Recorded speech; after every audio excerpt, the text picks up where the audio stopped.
ሀገራዊ ምክክሩ ላይ ሐሳባችን ድንቀይር ጫና እየተደረገበት ነው ሲሉ ተመካካሪዎች ተናገሩ። በምክክሩ ላይ የሚገኙ ባለስልጣናት እንደማንኛውም ተመካካሪ እኩል ተሳታፊ እንጂ ስልጣናቸውን የሚያሳዩበት መድረክ አይደለም ሲል ኮሚሽኑ ገለጸ። እዚህ የሚመጡ የክልል ርዕሳነ መስተዳድርም ሆነ ከንቲባዎች እንዲሁም ሚኒስትሮች እንደሌላው ተመካካሪ በትክክል ቁጭ ብለው በስነ ስርዓት እንዲመካከሩ ነው እንጂ የነሱን ስልጣን ወይም ጉልበት ሊያሳዩን አይደለም። ሁላችሁም አንድ የቤት ስራ ልስጣችሁ እስከ ፍልሰታ መጨረሻ። በዚህ በጾመ ማርያም በጾመ ፍልሰታ ልንፈጽማቸው የሚገቡ 8 ነገሮችና ላንፈጽማቸው ወይም ደግሞ ግዴታ ማድረግ የሌሉብን 3 ነገሮችን እነግራችኋለሁ። ሰላም ጤና ይስጥልኝ። እንዴት አላችሁ? እግዚአብሔር የተመሰገነ ይሁን። በአንዳንድ ቪዲዮዎች ተመልሼ መጥቻለሁ። አንድ ሁለት ጉዳዮች እንመለከትና ስለ ጾመ ፍልሰታ ነው ብዙን ነገር የምናየው። አባ ገብረ ኪዳንም በዚህ በጾመ ፍልሰታ የሰጡን የቤት ስራ አለ። ያን የቤት ስራ አስቃኛችኋለሁ። አብዛኛው ነገራችን ስለ ጾመ ፍልሰታ ነው የምንጠቀምበት ስለሆነ ከዛ ውጭ የምንመለከተው የምክክር ኮሚሽኑ ምን ገጠመው የሚል አንድ መግለጫ ወጥቷል። ያንን ማስቃኛችሁ ይሆናል። ሌሎችን ነገሮች እንመለከታለን። እስከ መርሃ ግብሩ ፍጻሜ አብራችሁን ቆዩ። ላይክ እና ሼር ማድረጋችሁን አትርሱ። እስቲ በዚህ ቪዲዮን ጀምር። ሄሎ ናቲ፣ እንዴት ነህ? ሰላም ነው?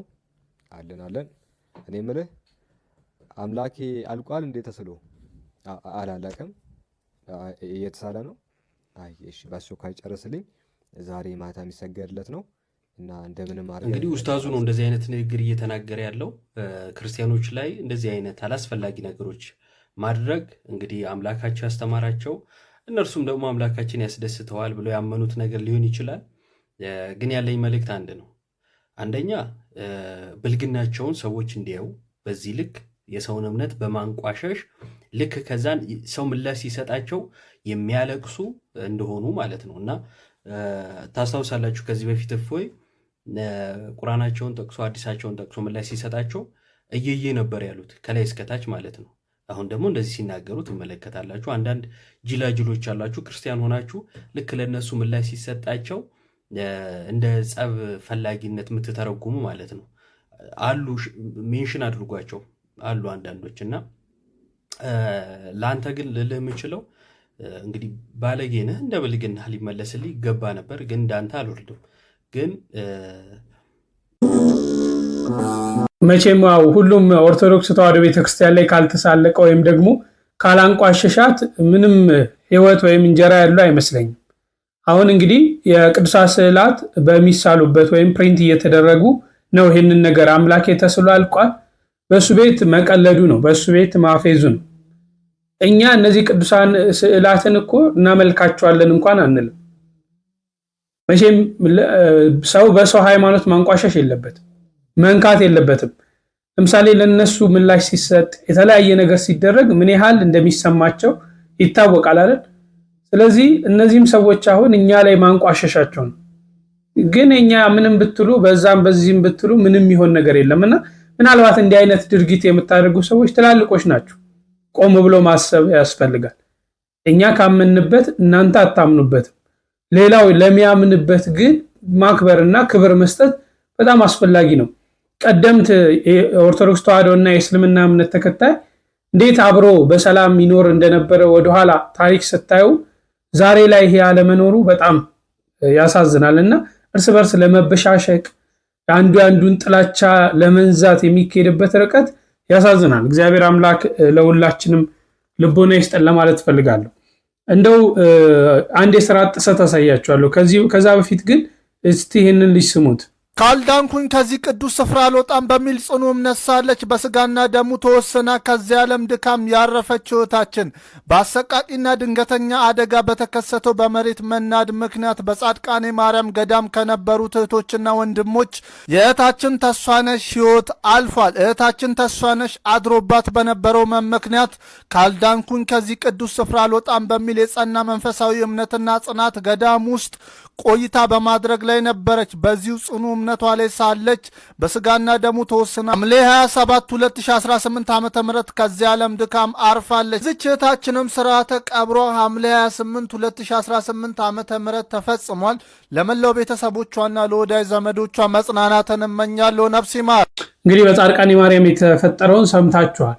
በጣም የሚያሳዝን ነው። ወደ 14 ሰዎች እንግዲህ ህይወታቸው አልፏል በደረሰው የመሬት ናዳ ማለት ነው። እና አሁን የዚች ልጅ እምነቷን ነው ያመጣውላችሁ። ካልዳንኩኝ ካልፈወሽኝ አልለቅሽም፣ ሞቴም ቢሆን እዚሁ ከዚህ ቤት መውጣው ከዚህ ደጅ የሚሄደው ስድን ብቻ ነው ብላ እመቤታችንን እንዴት አድርጋ ሙጥኝ ልክ ካልባረከኝ አልለቅህም እንዳለ ማለት ነው። ካልባረከኝ አልለቅህም፣ ካልዳንሽኝ ካላዳንሽኝ እምነቷ አዳናት። ግን እዛው ዘላለማዊ ህይወት እንድታገኝ እሷ ለምድራዊ ህይወት ለስጋዊ ህይወት ምን ነበር ድህነትን ስትጠይቅ ነበር፣ ምሕረትን ፈውስን ስትጠይቅ ነበር። እመቤታችን ግን ዘላለማዊ ህይወት ይገባሻል ብላ በደጇ ወሰደቻት ማለት ነው። እምነት እና አሁን እንደውም በዚህ በጾመ ፍልሰታ እምነታችን እመቤታችን ካልባረክሽኝ አንለቅሽም፣ ካላዳንሽኝ አልለቅሽም። ብዙ ደዌዎች አሉብን እኮ አይደል? በጣም ብዙ ችግሮች አሉብን። የትዳር፣ የልጅ፣ የሰላም፣ የገንዘብ፣ የስራ በርካታ ፈተናዎች አሉብን። ካልዳንሽን፣ ካላማርሽን፣ ምሕረት ካልሰጠሽን አንለቅሽን ብለናት የሙጥኝ ልንላት ይገባል። በዚህ 15 ቀን ማለት ነውና የዚህች እህት ነፍሷ መቼም ከቅዱሳን ጎን እንደሚያርፍ እርግጠኛ ነን። ነፍሷን ይማር፣ በረከቷም ለኛ ይድረሰን። ወደ ምክክር ኮሚሽኑ ከማለፋችን በፊት ይሄንን ስሙ። ለመላው የኦርቶዶክሳን ተዋሕዶ አማኞች በሙሉ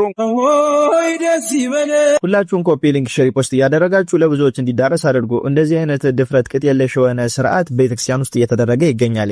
በነገራችን ላይ ታዋቂ ስለሆናችሁ ከቤተክርስቲያን ሕግ በላይ ናችሁ ማለት አይደለም። አንዳንድ ካህናት ደግሞ የእናንተን ታዋቂነት ብቻ አይተው የእግዚአብሔርን ስርዓት የማያዩ ካህናት አሉ። እነሱ ዝም ስላሏችሁ ካህናቱ እረፍ ተው ብሎ ስላልነገሯችሁ እንዲህ ታቦት ጋር ሰልፍ እያያዛችሁ የምትነሱ ሰዎች የእግዚአብሔር ምሕረቱ በእናንተ ላይ በጣም እንደበዛ ማወቅ መቻል አለባችሁ። ይሄ በጣም ድፍረትም ኃጢአትም ጸያፍ ሰራም ነው። በነገራችን ላይ አንድ ምዕመን ከታቦት አጠገብ 40 ክንድ ነው እንዲርቅ የሚፈቀድለት። ስለዚህ ከ40 ክንድ አይደለም ይሄን ያክል በታቦት አጠገብ ቀርበ ሰልፊ ይዘህ የምታወራው ለምንድን ነው? ቀረብ ስላልተባለ ክልክ መስሎ ሊሆን ይችላል። እረፍ የማይሉ ካህናት እግዚአብሔርን የሚያውቁ እስራኤል ልትሻልን ያልጠነቀቁ፣ ሁለተኛ ነገር አውቀው ደግሞ ወልወዳቸው ብሎ ዝም ያሉ ናቸው።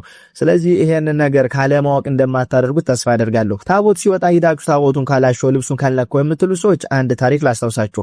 በልበ አምላክ ቅዱስ ዳዊት ዘመን ታቦተ ጽዮን ከተማረከችበት ቦታ ተመልሳ በመመጣበት አጋጣሚ ላይ ይሄ ነገር ተፈጸመ። ያቺን የተከበረችውን ታቦተ ጽዮን በጣዖት ቤት አኖሯትኝ። ጣዖታቸውን እየሰባበረች ስታስቸገራቸው ለብዙ ዘመን እንዲያደረገች በመክሰፍት እነሱን መስታጠፋቸው ታቦቱን የማረኩ የዛን ጊዜ የነበሩ ጠላቶች እቺን ታቦት ወደ ነበረችበት ቦታ እንመልስ አሉና ታቦቱን በአሚናዳብ ሰረገላ አድርገው አክብረዋት ሸልመዋትኝ ወደ ቅዱስ ዳዊት ወደ ጽዮን ከተማ ላኳትኝ። በዛንም ጊዜ ቅዱስ ዳዊት የታቦተ ጽዮንን መምጣት አይቶ ክብሩን ትቶ በታቦተ ጽዮን ፊት ዘመረ፣ ሐሴት አደረገ። በዚያንም ጊዜ ህዝቡ ብዙ ስለነበረ ታቦተ ጽዮን የነበረችበት ሰረገላ ውስጥ ይዟት የነበረው ተጭኖባት የነበረው በሬ ደነበረ። በዛንም ሰዓት ብዙ ሰው ሮጠ። ያ በሬም ደግሞ ብዙ ሰዎች ለመውጋት አሯሯጠ። በዛን ሰዓት ያች ታቦተ ጽዮን ልትወድቅ አለችና ዘንበል አለች። ልትወድቅ ዘንበል ባለችበት ጊዜ ኦዛ የሚባል አንድ ሰው ያች ታቦተ ጽዮን እንዳትወድቅ በደግነት አስቦ ያለ ክፋት ደገፍ አደረጋት በእጁ። በዚያንም ሰዓት በቅጽበት ተቀስፎ እዛው ላይ ሞተ፣ ህይወቱ አበቃ። በዚህም ጊዜ ታቦተ ጽዮን ወደ ቦታዋም ተመለሰች፣ ህዝቡም ተረጋጋ። ኦዛ ግን ተቀጸፈ። እዚህ ጋራ ኦዛ ይሄንን ያደረገው ለበጎ አስቦ ታቦተ ጽዮን እንዳትወድቅ ብሎ ነው። ይሄን ነገር የማድረግ ስልጣን ግን አልነበረው። በቤተ ክርስቲያን ውስጥ ስልጣን ሳይኖራችሁ ያለ ስርዓት ስራ የምትሰሩ ሰዎች መጨረሻችሁ ለበጎነት ብትሰሩትም ጥፋት ነው የሚሆነው። ምክንያቱም ያለ ስልጣናችሁ ያለ ስርዓት ቤተ ክርስቲያን ውስጥ ስራ መስራት ያስከስፋል እንጂ በረከትን አያሰጥም። እናንተ አሁን በጎ መስሏችኋል፣ እያስተዋወቃችሁ ነው።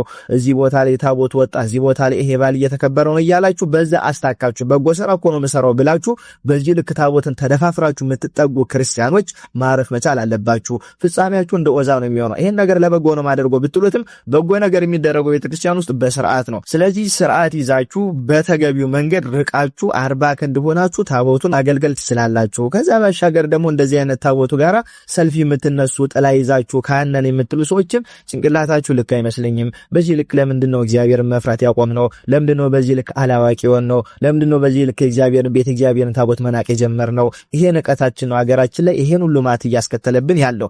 አሁን እኛ እግዚአብሔርን ማረን ብንለው በየትኛው ስራ ሊመረን ነው? ምህረትስ ቢመጣ በእንዲህ አይነት ስራ ተብልሹ የትኛውን አገልግሎት ልናገለግል ነው? ስለዚህ ታቦትን በዚህ ልክ ቀርባችሁ ሰልፊ የምታነሱ ካልተሻሸው ካልነካው ብላችሁ የምትሯሯጡ የምትጋጋጡ ሴቶች በተለይ ይሄ ስራችሁ ለሞት ለመክሰፍት እንጂ ለበረከት እንደማይሆናችሁ ማወቅ መቻል አለባችሁ። በዚህ ልክ ምዕመናን ቤተክርስቲያንን አንጣስ፣ ካህናት የምትባሉ ደግሞ ምዕመናን በዚህ ልክ ስርዓተ ቤተክርስቲያን ይስጥሱ። አይን እያላችሁ ዝም ብላችሁ ማታዩ፣ አፍ እያላችሁ ማትናገሩ ጣዖቶች ልስኖች አትሆኑ። በቤተክርስቲያን ስርዓት ላይ ቀልድ ድርድር አታብዙ። ማንም ሰው ሊሆን ይችላል፣ ማንም ስልጣንም ይኖረው አይኖረውም፣ ቤተክርስቲያንን እስከነካት ድረስ የእግዚአብሔር ጠላት ነው፣ የእግዚአብሔር ጠላት የኛም ጠላት ነው ማለት ነው። በዚህ ልክ ስርዓተ ቤተክርስቲያንን ቁርጠኛ ሆናችሁ እንድታስከብሩ እንድታስጠብቁ ለማለት ነው። መልእክትን ለማስተላለፍ ነው። ኮፒ ሊንክ፣ ሼር፣ ፖስት እያደረጋችሁ ለብዙዎች እንዲዳረስ ባይዘው ቤተክርስቲያን ባለስልጣን ሆንክ ታዋቂ ሰው ሆንክ ማን ሆንክ ስርዓቱ አንድ ነው። አዎ በጣም የምናያቸው በርካታ የስርዓት ጥሰቶች አሉ። ምናልባት ይህ ጋዜጠኛ ክህነት ካለው አላውቅም። ክህነት ከሌለው ግን በዚህ ደረጃ ታቦትን መዳፈር ዋጋ ያስከፍላል። አሁን ዛሬ የዚህ ጋዜጠኛ ሁኔታ አይታችሁ ነገ ደግሞ ሌሎች የሚከተሉ አሉ። እንዴ ገሌ እንዲያርጎ እኔ ሳጠገቡ እጄ ሾም የሚያረጉ ሰዎች አሉ። ለመታየት የሚያረጉ ለትርኢት የሚመስላቸው ነገሮች አሉ። ሄዶ ታቦት ፊት ከስር ወይም አጠገብ ሰልፊ ሆኖ ሰልፊ ማንሳት ማለት ነው። ሾው አይደለም፣ መለኮታዊ ኃይል ነው ያለበት። ያቃጥላል፣ ይፋጃል፣ ይቀስፋል፣ ይኸው ብዙ በሽታ ያመጣል፣ ደዌ ያመጣል። ከተዳፈር ነው ማለት ነው። ካከበር ነውስ ድነት እናገኝበታለን፣ እንማጸንበታለን፣ ያስምረናል፣ በረከት ያሰጠናል፣ የክርስቶስ ማደሪያ ስለሆነ ማለት። ስለዚህ እንዲህ አይነት የምታደርጉ ሰዎች ባለስልጣን ብትሆኑ አርቲስት ብትሆኑ ቤተክርስቲያን ለእናንተ በላይ የምታስቀምጠው ነገር የለም። ለሁሉም አንድ ነው። እዚህ ጋር መጠጋት የሚችለው መንካት የሚችለው አጠገቡ መቆም የሚችለው ስልጣነ ክህነት የተሰጠው እሱም በፍርሃትና በመንቀጥቀጥ ነው። ካህናት አባቶቻችን ጽላቱን ታቦቱን አክብረው ታቦቱ ከራሳቸው ላይ ሲወልቅ የሚሆኑትን ብታዩ እንዲያነዳፈርም ነበር እሳት ስለሆነ። ስለዚህ እንዲህ አይነት ስርዓት የለምና እባካችሁ በተለይ የሚገርመኝ እኔ ካህናት አባቶች፣ በዚህ አካባቢ ያላችሁ ካህናት አባቶች፣ አስተዳዳሪዎች፣ ሰባኪያን ተው ይሄ ልክ አይደለም በሉ። እንዴ የስርዓት አስተማሪ እኮ ናችሁ። የቤተክርስቲያን ስርዓት መጠበቅ አለበት። ወንጌል ስታስተምሩ አብራችሁ ከስርዓት ጋር ይሄ ልክ አይደለም፣ ጠጋበል፣ ዞርበል፣ እንዲህ አይነት መዓት ያመጣል፣ አይቻልም ብላችሁ ልታስተምሩ ይገባልና ከዚህ አይታችሁ ምናልባት ለማድረግ ያሰባችሁ ካላችሁ ከድርጊታችሁ ተቆጠቡ ለማለት ፈልጋለሁ። ወደ ምክክር ኮሚሽኑ እንለፍ። ሀገራዊ ምክክሩ ላይ ሀሳባችን ድንቀይር ጫና እየተደረገበት ነው ሲሉ ተመካካሪዎች ተናገሩ። አመካካሪዎችና ምሁራን ተመካካሪዎች ሀሳብ እንዲቀይሩና ሂደቱ እንዲዘገይ ያልተገባ ተጽዕኖ እያሳደሩ መሆኑን ገልጸዋል። በተለይም የመንግስት ተወካዮች የራሳቸውን አቋም ለማንጸባረቅ መሞከራቸው ቅሬታን አስነስቷል። በቀረበው ቅሬታ መሰረት አመካካሪዎች ውይይት ከመምራት ተገደው ማይክ ብቻ እንዲያቀብሉ መደረጉም ተነግሯል። ኮሚሽኑ በበኩሉ የዘመሙ አካሄዶች ሲታዩ በጊዜውና በወቅቱ እርምት ይደረግባቸዋል ብሏል ሲል ሪፖርተር ነው የዘገበው። እናንተስ ምን ታስባላችሁ? የሀገራዊ ምክክር ሂደቱ በዚህ መንገድ ፍሬያማ ይሆናል ብላችሁ ታምናላችሁ? አስተያየታችሁን በኮሜንት ላይ አስቀምጡልኝ። በምክክሩ ላይ የሚገኙ ባለስልጣናት እንደ ማንኛውም ተመካካሪ እኩል ተሳታፊ እንጂ ስልጣናቸውን የሚያሳዩበት መድረክ አይደለም ሲል ኮሚሽኑ ገለጸ። በሀገራዊ ምክክር ጉባኤው ላይ የሚገኙ የክልል ርዕሳነ መስተዳድሮች፣ ከንቲባዎችና ሚኒስትሮች እንደ ማንኛውም ተመካካሪ እኩል ተሳታፊ እንጂ ስልጣናቸውን የሚያሳዩበት መድረክ አይደለም ሲል የኢትዮጵያ ሀገራዊ ምክክር ኮሚሽን ዛሬ ሐምሌ 29 ቀን በሰጠው መግለጫ ላይ አስታውቋል። የኢትዮጵያ ሀገራዊ ምክክር ኮሚሽን ዋና ኮሚሽነር ፕሮፌሰር መስፍን አራያ በመግለጫቸው አመካካሪዎች የተሰጣቸውን ሚና በትክክል እየተወጡ ነው በማለት ገልጸው አልፎ አልፎ አመካካሪዎችም ሆኑ እኔንም ጨምሮ ለተመካካሪዎች የምንሰጠው ግብአት ትክክለኛውን አቅጣጫ ማሳየት እንጂ የኛን አቋም እንዲይዙ ማድረግ በጭራሽ አይፈቀድም ሲሉ ገልጸዋል። ፕሮፌሰር መስፍን አራያ አክለውም ምክክር ማለት መከባበርና መደማመጥ እንደመሆኑ መጠን የሌሎችን ማንነት ለማሳነስ ወይም ለመጨፍለቅ የሚደረጉ ጥረቶች ትክክል እንዳልሆኑና ኮሚሽኑ በስነ ምግባር መመሪያው መሰረትም እርምጃ እንደሚወስድባቸው ተናግረዋል። ምክክር ሀገራችን መጀመሪያ ነው፣ አዲስ ነገር አይደለም። ወደ እናንተ ስመጣ ከተለያዩ የፖለቲካ ፓርቲ አመራሮች ጋር ስወያይ ነበር። ሁላቸውም የየራሳቸው ያስተዋሏቸውን ነገሮች ይዘው መጥተው እንነጋገራለን። ወደፊትም ይህን እንቀጥላለን። የተለያዩ ተቋማት በዚህ ሂደት ውስጥ የታዘቧቸውን ሊሆኑ ይገባሉ የሚሏቸውን ነገሮች ወደ ኮሚሽኑ ምክር ቤት እያመጡ ያስተጋባሉ። እኛም በሂደት የምናረማቸውና የምናስተካክላቸውን ነገሮች ቀስ በቀስ እያሻሻል እንሄዳለን። ነገር ግን ቃለ ጉባኤዎችም ሆነ ሌሎች እንዲያደርጉ ተብለን ነው ወይም ይሄን የሰራ ነው የሚሉ ከሆነ እጅግ በጣም ልክ አይደለም። ምክንያቱም በዚህ ሂደት ውስጥ ማንም በሌላው ላይ የራሱን ብቻ ወይም የራሷን ብቻ ሐሳብ ለመጫን መሞከር የለባቸው። እንዳስተዋላችሁት እዚህ አዳራሽ ውስጥ የክልል ርዕሳነ መስተዳድር አሉ። የከተማችን ከንቲባ በሙሉ ቀን እዚህ ይገኛሉ እና ሌሎችም የፌዴራል አመራር ሚኒስትሮቹም እዚህ እንደሚገኙ አስተውላቸዋል። እዚህ የሚመጡ የክልል ርዕሳነ መስተዳድር ሆነ ከንቲባዎች እንዲሁም ሚኒስትሮች እንደሌላው ተመካካሪ በትክክል ቁጭ ብለው በስነ ስርዓት እንዲመካከሩ ነው እንጂ የነሱን ስልጣን ወይም ጉልበት ሊያሳዩን አይደለም። እዚህ ያለን ተመካካሪዎች ሁላችንም እኩል ነው። ለሁላችንም ፊታችን ያለችው መሀላችን ያለችው ከጀርባም ከጎናችንም ያለችው ኢትዮጵያ ሀገራችን ነች። ያንን ነው ማዕከል አድርገን እዚህ እየተነጋገርን ያለነው። ኮሚሽነሩ አክለውም 160 የሚጠጉ አመካካሪዎችና ባለሙያዎች ለተመካካሪዎች ገለልተኛ እውቀትና ግብዓት የመስጠት እንጂ የራሳቸውን አቋም የመጫን መብት የላቸውም ያሉ ሲሆን አልፎ አልፎ የሚታዩ ግድፈቶች ቢኖሩም በኮሚሽኑ እርምት እየተወሰደባቸው መሆኑንም ገልጸዋል። የምክክር ሂደቱ ከ10 እና ከ50 ወደ 250 ስልታዊ ቡድኖች ደረጃ የተሸጋገረ መሆኑን የገለጹት ፕሮፌሰር መስፍን አራያ በየቡድኑ የተመረጡ ተወካዮች የታጠሩ ሀሳቦችን በማጠናቀቅ በቃለ ጉባኤው በመፈራረም ወደ 500 አባላት አጠቃላይ ጉባኤ ለማለፍ በዝግጅት ላይ ይገኛሉ ብለዋል። አንዳንድ ቦታ ላይ ሀሳቦች በቶሎ የሄዱላቸው ቡድኖች አሉ። አንዳንዶቹ ደግሞ አሁንም ከእናንተ ጋር በምናገርበት ሰዓት ሀሳባቸውን በደንብ እንደገና እያዳመጡ እንደገና እያስተካከሉ እንደገና እያዳበሩ ምናልባት ተስፋ የምናደርገው ዛሬ በዚህ ከሰዓት በኋላ ሁላቸውም 16ቶቹም ተፈራርመው ይጨርሱ ይሆናል ብለን ነው። እነኛ 16ቱም ተፈራርመው ከጨረሱ በኋላ ማለት ነው ወደየ 500 ወደየ አንዳንድ አጀንዳ ወደሚወያዩበት ትልቁ የ500 ጉባኤ ይሄዳሉ ማለት ነው። የ500 ጉባኤ ሙሉ በሙሉ የሚሳካ ከሆነ ነገ ይጀምራል። ነገር ግን አሁንም ዛሬ የሚያድር አጀንዳ ያላቸው ካሉ ወደሚቀጥለው ቀን ይዘዋወራል ማለት ነው። ስለዚህ ለምሳሌ ለዛሬ አሁን ከሰዓት በኋላ ተይዞ የነበረው ፕሮግራም 4000ም እዚህ ትልቁ አንደኛው አዳራሽ ላይ ይገኙና ስለ 500 ሂደት ሙሉ ገለጻ ይደረግላቸዋል ተብሎ ነው የተያዘው። ስለዚህ እንግዲህ በሚቀጥሉት 1 ሰዓት እና 1 ሰዓት ተኩል ውስጥ ምን ያህሉን ስራቸውን ያገባድዳሉ የሚለውን የምናየው ነው የሚሆነው። ይህንን ካልኩኝ ዘንዳ 500ዎቹ ከተጀመሩ በኋላ ሙሉውን ሂደት ያን ጊዜ በደንብ የምናሳውቃቸው ይሆናል። የ4000 ተመካካሪዎችን የትራንስፖርት የምግብና የጤና ሁኔታ ማስተናገድ ሰፊ ስራ የሚጠይቅ ቢሆንም ሂደቱ በተቀመጠለት መርሃ ግብር መሰረት በጥሩ ሁኔታ እየሄደ ይገኛል ያሉት ዋና ኮሚሽነሩ በሀገራዊ ምክክር ጉባኤው ላይ እየተሳተፉ የሚገኙ ተመካካሪዎች ልዩነታቸውን አሻግረው የሀገርን የጋራ ጥቅም በሚያስቀድሙ ጉዳዮች ላይ እየመከሩ እንደሚገኙ አብራርተዋል። ብዙ ነገር በዚህ በምክክር ኮሚሽኑ ብዙ ነገር እየተነሳ እንደሆነ እየሰማችሁ ነው።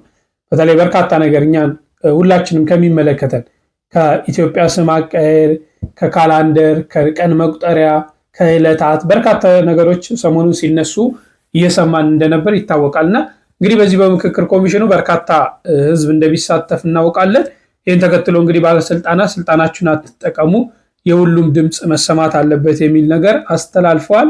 ያሁን ፖለቲካም ውስጥ ስለሌለው ብዙን አላውቀውም፣ እንደሰማችሁት ነው። ወደ ጾመ ፍልሰታው እንለፍ። 2 ነገሮችን መጀመሪያ እንመልከት።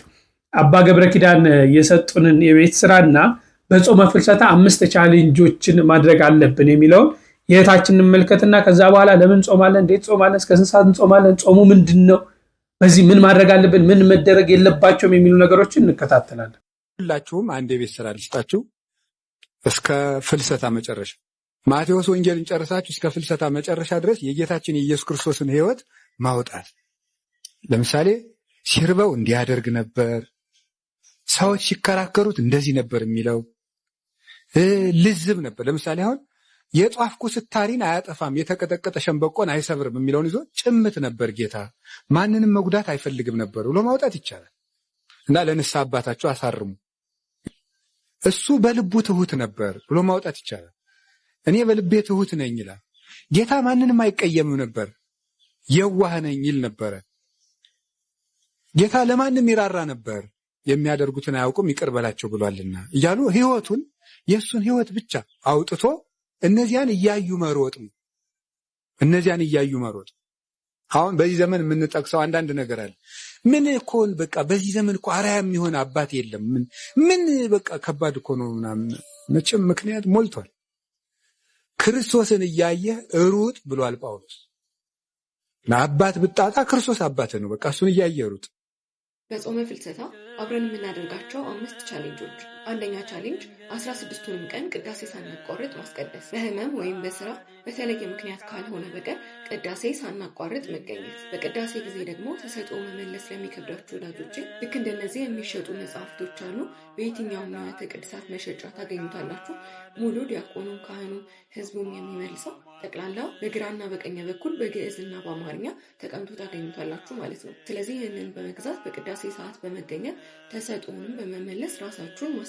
ሁለተኛ ቻሌንጅ ኪዳን አለመቅረት። አሁንም የተለየ ችግር ካልገጠማችሁ በቀር 16ቱንም ቀን ኪዳን ለማድረስ መሞከር። ማለዳ ተነስተን ከእግዚአብሔር ጋር መነጋገር። ሶስተኛ ቻሌንጅ ከቀኑ ከ10 ሰዓት ጀምሮ በየቤተ ክርስቲያናችን የሚደረገው በሰርክ ጸሎትና ትምህርተ ወንጌል መካፈል። የቀኑን ድካማችሁን በቤተ ክርስቲያን ማሳለፍ ማለት ነው። እንዲሁም በስራ ምክንያት ቅዳሴና ኪዳንን ማድረስ ለማትችሉ በሰርክ ጸሎትና በትምህርተ ወንጌሉ ለመገኘት መሞከር። አራተኛ ቻሌንጅ መዝሙረ ዳዊት ጸሎት አድርሳችሁ ለማታውቁ አሁንም በዚህ የጾም ወቅት የመዝሙረ ዳዊቱን የጸሎት መጽሐፍ ገዝታችሁ ለመጀመር መሞከር። ልክ እንደዚህ የመዝሙረ ዳዊት መጽሐፍ ገዝታችሁ ውስጡ ከሰኞ እስከ እሑድ የየዕለቱን ከፋፍሎ ያስቀምጥላችኋል። ስለዚህ ሙሉን ለማንበብ መሞከር።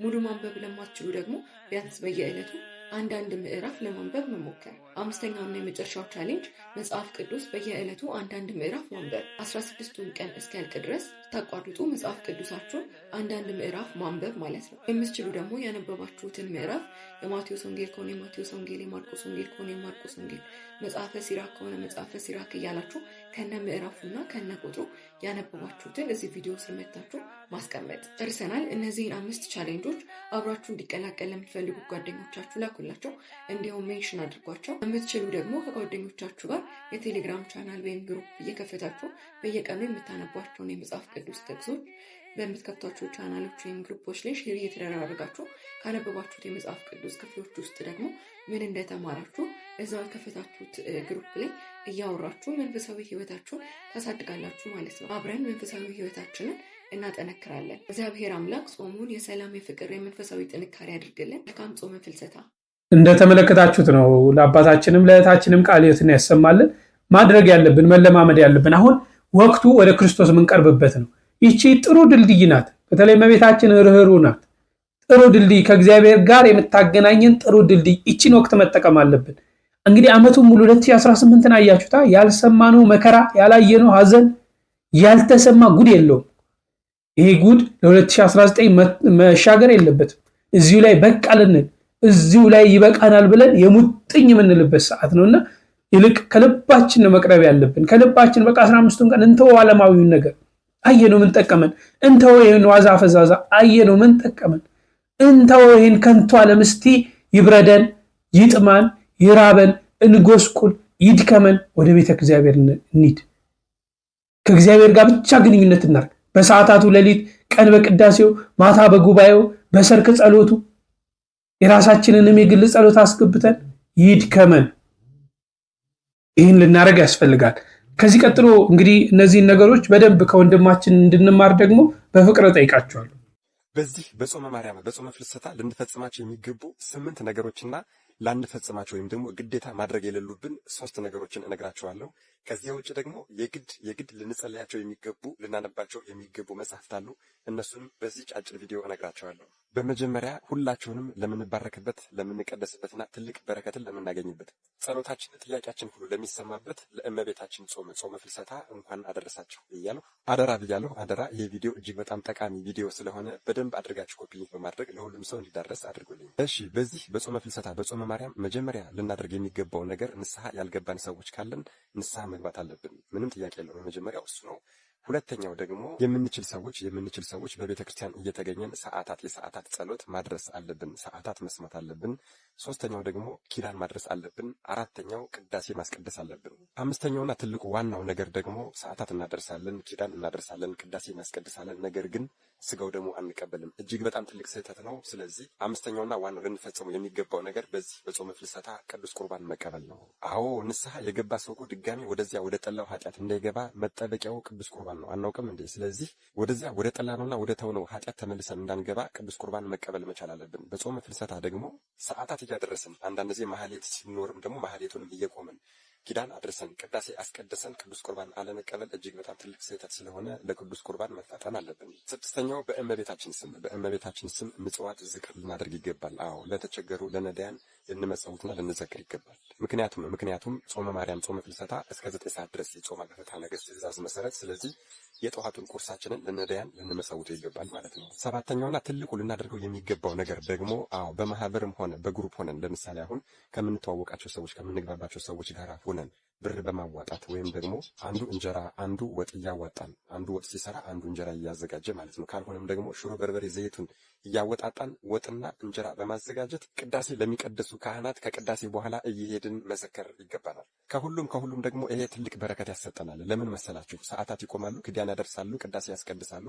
9 ሰዓት ላይ እኛ ሂደን ስንዘክራቸው የእነሱን ምርቃን እናገኛለን። ረድኤት በረከታቸው ያድርብናል ማለት ነው። ስለዚህ የሚችል በየቤተሰባችሁ እየሆናችሁ ካልሆነም ደግሞ ጓደኞቻችሁ ጋራ ጎረቤቶቻችሁ ጋራ ተመካክራችሁ ቅዳሴ ቀድሰው የሚወጡ ካህናትን ማብላት ማጠጣት ይጠበቅብናል ማለት ነው። ትንሽ እንጀራ እየወሰዳችሁ ከቅዳሴ በኋላ ካህናቱን ማብላት ይገባናል። ሌላው 8ኛው በዚህ በጾመ ፍልሰታ ልንፈጽመው የሚገባው ትልቁ ነገር ሁላችሁም እንደምታውቁት ከነሐሴ 1 ጀምሮ እስከ መስከረም 17 መስቀል ድረስ አንዳንዶችም ደግሞ እስከ ጽጌ ጾም ድረስ የጽጌ ጾም መግቢያ ድረስ ማያት በሙሉ ወይም ደግሞ ውሃዎች በሙሉ ይባረካሉ። ስለዚህ በእነዚህ ቀኖች በእነዚህ ወራቶች ታማሚዎችም ጤነኞችም ሊጠመቁ ይገባል፣ ታላቅ በረከት ይወርዳልና ብለው ነግረውናል። ስለዚህ ጾመ ማርያምን ጾመ ፍልሰታን በቤታችሁ ሆናችሁ የምታሳልፉ ሰዎች፣ ወደ ገዳማት ወደ ሌሎች አድባራት ያልሄዳችሁ ሰዎች ካላችሁ በቤታችሁ አቅራቢያ ያለ ቤተክርስቲያን እየሄዳችሁ መጸበል መጠመቅ አለባችሁ ማለት ነው። ሌላውና ዋናው ፈጽሞ ማድረግ የሌለብን ነገር ደግሞ የመጀመሪያው ጸበል 9 ሰዓት ሳይሆን መጠጣት የለብንም። ምክንያቱም ጾሙ የሚጾመው እስከ 9 ሰዓት ድረስ ነው ከተባለ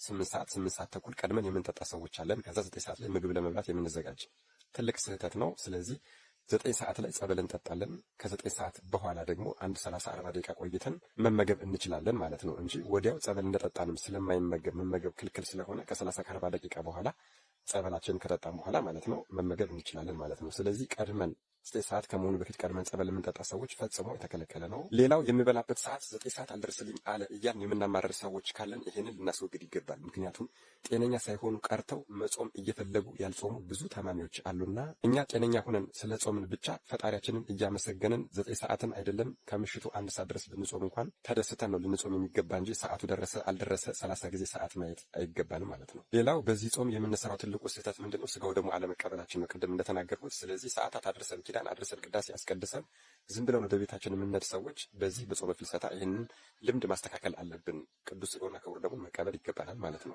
እሺ፣ ሌላው በዚህ በጾመ ማርያም ልንጸልያቸው የሚገቡ ጸሎቶች አሉ። አሉ። ከዘወትር ጸሎት ከመዝሙረ ዳዊትና ከውዳሴ ማርያም ቀጥሎ በመጀመሪያ ደረጃ በየቀኑ የምንጸልየው ውዳሴ ማርያም አለ አይደለ? የየዕለቱ እሱን እንተውና በቀን ለምሳሌ ሰኞ ቀን 7ቱንም፣ ማክሰኞ ቀን 7ቱንም፣ ሮብ ቀን 7ቱንም የየዕለቱን ትተን የሰባቱን ቀን በየቀኑ እንጸልያለን። የመጀመሪያው እሱ ነው። ሁለተኛውና ዋናው ደግሞ የእመቤታችንን ጸሎት ማለትም ጸሎተ ማርያም ወይም ደግሞ ሰላም ለኪን እመቤታችን በአካለ ሥጋ እያለች ሁላችሁም እንደምታውቁት የኖረችው ዕድሜዋ 64 ዓመት 64 ዘመን ነው። ስለዚህ በዕድሜዋ ልክ 64 ጊዜ ሰላም ለኪን እንደግማለን ማለት ነው። ሌላው ደግሞ በሰላመ ቅዱስ ገብርኤል መልአክ የሚለውን ማለትም እመቤታችን ቅድስት ድንግል ማርያም ሆይ በመልአኩ በቅዱስ ገብርኤል ሰላምታ ሰላም እንልሻለን፣ በሐሳብሽም ድንግል ነሽ በስጋሽም ድንግል ነሽ የሚለውን እርሱን 64 ጊዜ እንጸልያለን። ከአባታችን ሆይ ጋር ጨምሬ እጸልየዋለሁ የሚልም ሰው ካለ በጣም ጥሩ ነው። 64 ጊዜ እንጸልየዋለን። ከዚህ ውጪ እንግዲህ መልክዓ ማርያምና አርጋኖንን መጨመር እንችላለን ማለት ነው። ሌላው ደግሞ ቅዱስ ዮሐንስ ወልደ ነጎድጓድ የጻፈልንን ነገረ ማርያም በመዝገበ ጸሎት ላይ ታገኙታላችሁ። ነገረ ማርያም የሚለውን ጽሑፍ ወይም ደግሞ ጸሎት በደንብ ማንበብ መጸለይ አለብን። ስለ እመቤታችን ከውልደቷ እስከ እርገቷ ድረስ ያለውን ብዙውን ታሪክ ይዞታልና። በመጨረሻም ከሁሉም ፍቅር ትበልጣለች። የመጀመሪያዋ ትእዛዝ ፍቅር ናትና ፍቅር ትበልጣለችና እስከ ምሽቱ 1 ሰዓት ድረስ ብንጾም በቆሎ በጥሬ ብንጾሙ ፍቅር ከሌለን ትርጉም የለውም፣ ከንቱ ነን እና በፍቅር ለሰዎችም ፍቅር ኖሮን ይህችንም ጾም በፍቅር ልንጾማት ይገባል ማለት ነው። እንግዲህ ወገኖች እነዚህ ናቸው በጾመ ፍልሰታ ማወቅና መረዳት ያሉብን ነገር ማለት ነው። ሌላውን ደግሞ በነገው ቪዲዮ እለቅላችኋለሁ ማለት ነው። የሚያውቁትን ለማያውቁት ማሳወቅ በጎነት ስለሆነ አደራ በሚቻላችሁ መጠን ይህንን ቪዲዮ በደንብ አድርጋችሁ ኮፒ ሊንክ በማድረግ ለሁሉም ሰው እንዲዳረስ አድርጉልኝ። ለቤቱ አዲስ ሆናችሁ ፎሎ ማድረግ እንዳይረሳ። መድኃኔዓለም ኢየሱስ ክርስቶስ ጾሙን በፍቅርና በስርዓት ጾመ ነው። እኛንም ቤተሰቦቻችንንም ቅድስት ቤተክርስቲያንንም አገራችንንም የምንጠቅምበት ጾም ያድርግልን። አሜን። ይቆየን። ሱባኤ የምንይዘው እንዴት ነው? ብዙዎቻችሁ በተደጋጋሚ እየጠየቃችሁ ነው። ይህ ቪዲዮ በጾመ ፍልሰታ ሱባኤ ለመግባት ላሰቡ እህቶች ወንድሞች ይጠቅማልና ከምን ጊዜውም በበለጠ ሼር፣ ኮፒ ሊንክ እያደረጋችሁ ኮመንት ላይ ሱባኤ እያላችሁ ጻፉልኝ። ሱባኤ ቃሉ 7 ማለት ነው። ይህም ከዓለም ከሰው ከጫጫታ ራስን አርቆ በጾም በጸሎት በስግደት ከእግዚአብሔር ጋር የምናደርገው ሚስጢራዊ ንግግር ሱባኤ ይባላል። ሱባኤ ለመግባት ማድረግ ከሚገቡን ዋና ዋና ዝግጅቶች መካከል ቢያንስ 3ቱን ልንገራችሁ። የመጀመሪያው መንፈሳዊና አእምሯዊ ዝግጅት ማድረግ ይገባል። በዚህ ውስጥ አንደኛው አበነፍሳችንን ማማከር ይገባናል። በጸሎታቸው እንዲያስቡን፣ ሱባኤ ከመግባታችን በፊትም ልናደርጋቸው የሚገቡ አንዳንድ ቅድመ ሁኔታዎች ካሉ እንዲመክሩን፣ እንዲያስተምሩን አበነፍሳችንን መጠየቅ። ሁለተኛው የተወሰነ ዓላማን መያዝ ይገባል። ይህም ሱባኤ የምንገባው ለምንድን ነው? መንፈሳዊ ሕይወታችን እንዲያድግ፣ በዓለም የሚያጋጥሙን ችግሮች እንዲቀሉልን፣ ለሀገር ሰላም ብለን ወስነን ሱባኤ ልንገባ ይገባል። ሶስተኛው ይቅርታ ማድረግ ይገባናል። ቂምን፣ በቀልን፣ ክፋትን፣ ተንኮልን ይዞ ሱባኤ መግባት በፍጹም አይቻልም። ሁለተኛው በሱባኤ ወቅት የሚደረጉ ዋና ዋና ዝግጅቶች አሉ። በዚህም ውስጥ አንደኛ ከዓለማዊ ነገር መለየት አለብን። ይህም ከሰዎች ጋር የምናደርጋቸው አላስፈላጊ ጨዋታዎችን፣ ማህበራዊ ሚዲያ አጠቃቀምን መቀነስ እንዲሁም መተው፣ በጾም በጸሎት መትጋት፣ ከተቻለ በገዳማት በአብያተ ክርስቲያናት፣ ካልቻልን ደግሞ በቤትም ውስጥ ሁነን ሱባኤ መግባት እንችላለን። ሌላው በዚህ ወቅት የተወሰኑ የጸሎት ክፍሎችን መጸለይ ይገባናል። መዝሙረ ዳዊትን ሊሆን ይችላል፣ ገድላትን፣ ድርሳናትን፣ ሌሎች የጸሎት ክፍሎችን በመጸለይ በአርምሞ በጽሞና ውስጥ ሁነን እግዚአብሔርን መጠየቅ እንችላለን። ሁላችንም ልናደርገው የሚገባው ጥንቃቄ ግን ሱባኤ ለታይታ ወይም ሰዎች እንዲያውም ብለን የምናደርገው ነገር አይደለም። በሱባኤ በጎ ምላሽ ቢሰጠን፣ ያሰብነው የጠየቅነው ቢመለስልን በጎ፣ ባይመለስልን ደግሞ ጊዜው ገና ነው ብለን ሱባኤ እንድንገባ የፈቀደልንን አምላካችንን አመስግነን በአኮቴት መቀበል ይገባናል። እግዚአብሔር አምላክ በመንገዱ ተመላልሰን ሕግና ስርዓቱን ጠብቀን ሰማያዊ መንግስትን እንድንወርስ በቸርነቱ ይርዳን። ጾመ ፍልሰታ ጾመ ማርያምን ለምን እንጾመዋለን? እስከ ስንት ሰዓት ድረስ እንጾመዋለን? ለምን ያህል ቀን እንጾመዋለን? በዚህ ጾም የግድ ልንጸልየው የሚገባ የታዘዝነው ጸሎት አለ የለም? በዚህ በጾመ ማርያምስ የምንሰራው ትልቁ ስህተት ምንድን ነው? በመጀመሪያ እንኳን አደረሳችሁ እንኳን አደረሰን እያልኩ ለጾመ ማርያም ለጾመ ፍልሰታ፣ እነዚህ ጥያቄዎች ጾመ ማርያም ጾመ ፍልሰታ ሲመጣ የሚነሱ ጥያቄዎች ናቸው። አደራ በደንብ አድርጋችሁ ኮፒ ሊንክ በማድረግ ለሁሉም ሰው እንዲዳረስ አድርጉልኝ። እኔም አጠር ባለ ሰዓት ውስጥ መልሱን እመልስላቸዋለሁ። እሺ፣ ጾመ ማርያም ጾመ ፍልሰታ ስለ 2 ምክንያቶች ይጾማል። የመጀመሪያው ሁላችሁም እንደምታውቁት አሟሟተሽ በጥር ነሐሴ መቃብር ነውና እመቤታችን በጥር 21 ቀን ካረፈች በኋላ ሐዋርያት በአጎበር አድርገው ሊቀብሯት እየሄዱ እያለ አይሁዳውያን በክፋትና በተንኮል ተነሳስተው ቀድሞ ልጇን ከቀበሩ በኋላ በ3ኛው ቀን አረገ፣ ትንሣኤውን ገለጸ አሉ።